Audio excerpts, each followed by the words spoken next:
सोचिए एक दुनिया का ऐसा आदमी जिसके पास इतना पैसा था कि उसने अपनी बेटी को ठंड से बचाने के लिए $2 मिलियन कैश में जला दिया।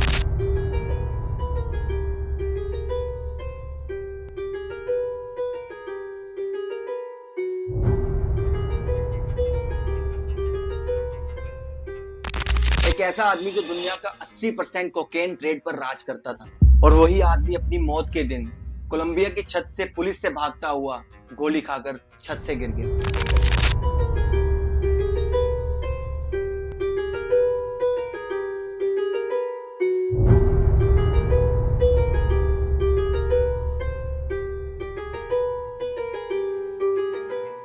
ये कहानी सिर्फ एक गैंगस्टर की नहीं है, ये कहानी है उस दौर की जिसने पूरी दुनिया को हिलाकर रख दिया।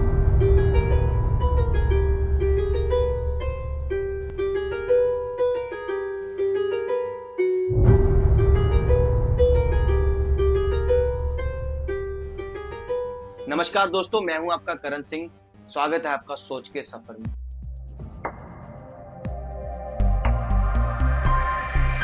Pablo इमिलियो Escobar.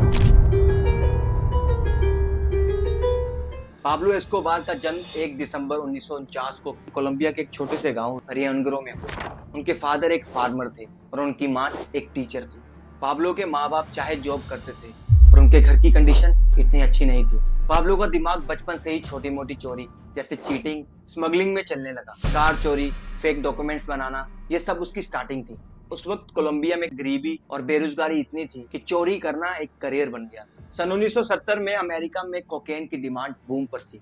पाब्लो ने इस मौके का फायदा उठाया और उसने अपना एक मेडिलिन कार्टेल बनाया। ये कार्टेल दुनिया के कोकेन ट्रेड को 80% कंट्रोल करता था। पाब्लो हर हफ्ते 420 मिलियन कमाता था, जो इंडियन रुपीस में 400 करोड़ समथिंग बनते हैं, और उसकी 10% कमाई तो चूहे कुतर देते थे। पैसा इतना था कि हर महीने उसका 2 से 2.5 लाख तक खर्चा होता था रबड़ बैंड्स के लिए, जिससे नोटों के बंडल्स बनाए जाते थे। पाब्लो बचपन से ही एक एडवोकेट या एक पॉलिटिशियन बनना चाहता था, और जैसे जैसे वो बड़ा होता गया उसने देखा कि पैसा ही सबसे बड़ी पावर है। अगर आपके पास पैसा है, आपकी जेब में एडवोकेट और पूरी पॉलिटिक्स होगी। वो पॉलिटिशियन बनना चाहता था, इसीलिए उसने उस पैसों से गरीबों को घर दिए, फुटबॉल ग्राउंड्स दिए और हॉस्पिटल्स बनाकर दिए। मेडलिन और वहां के लोग उसे रॉबिन हुड के नाम से मानने लगे। लोग उसे हीरो इसलिए मानते थे क्योंकि वो उनके लिए लड़ता था, लेकिन असल में उसका पैसा खून और ड्रग्स की कमाई से आता था। पाब्लो एस्कोबार का एक ही प्रिंसिपल था, प्लाता और प्लोमो।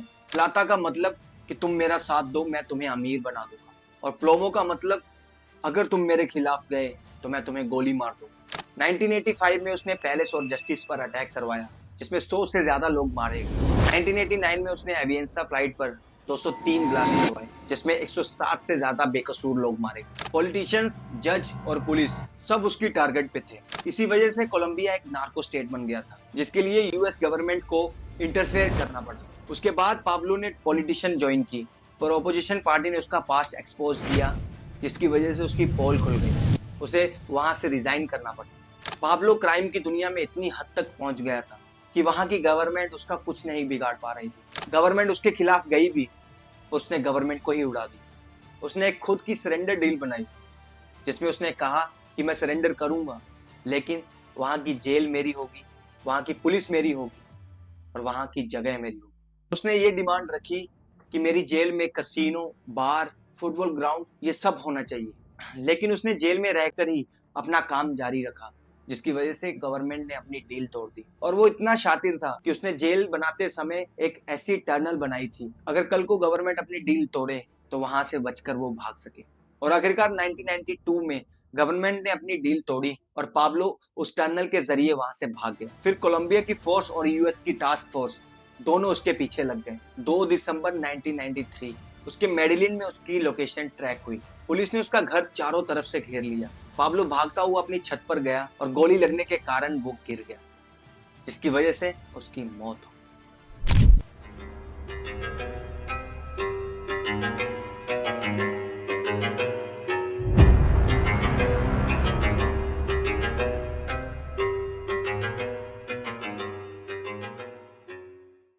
ऑफिशियली कहा जाता है पुलिस ने पाब्लो को मारा, लेकिन उसकी फैमिली ये कहती है कि पाब्लो ने अपनी जान खुद ली।